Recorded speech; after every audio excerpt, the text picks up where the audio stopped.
Peta Wilmott is on the board of Grain Producers SA and farms out near Kimba. How are you, Peter? Yeah, I'm good, thanks, Ricky. How have things been travelling out there on your farm? As Koongwa, I believe, is the name. Oh, we're a little bit wet. Yeah. Not as wet as a bit further west, though. Yeah, I understand maybe Seduna's copped a pretty bad battering from maybe more so the rain than the storm activity? Yes. Yeah, they had anywhere between 60 and sort of 80 millimetres of rain yesterday, or up to sort of yesterday, Wednesday as well. But, it's looking pretty bad over there. Yeah, I think there was a growers meeting on that happened as well. Has there been some concern about in the community about where things go from here? Oh, well, the growers meeting was for another thing, but it certainly gave people an opportunity to talk about the rain.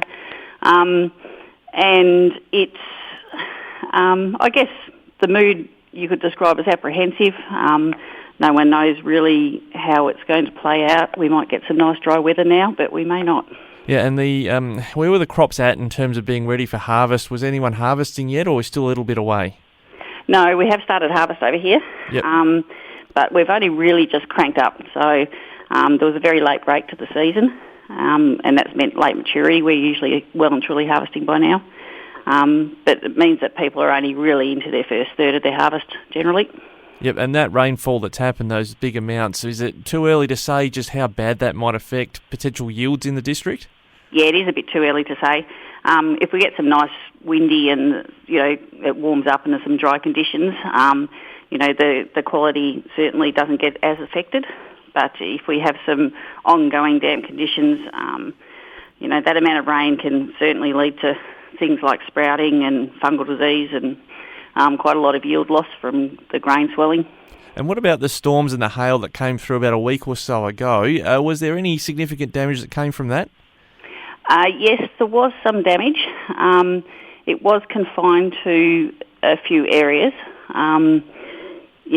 That's certainly through the middle section of Eyre Peninsula. They did have some severe hail damage. The good news is that assessors were on the ground very quickly, and we hope that they're getting some results out of that. Yeah, so John, by and large, when you mention assessors, are people generally insured against that sort of thing in your district, or do some people sort of sail a bit close to the wind on that front?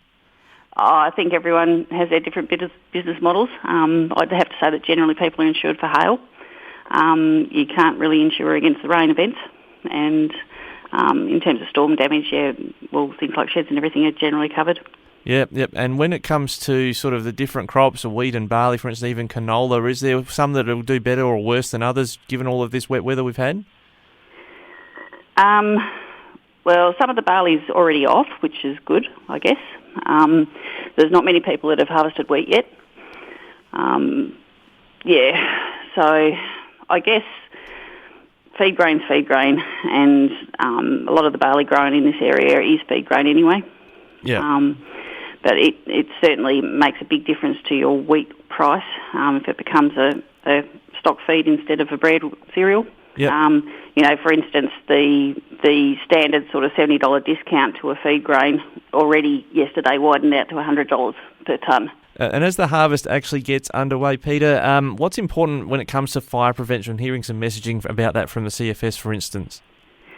Okay. Well, make sure that everyone's prepared, I guess.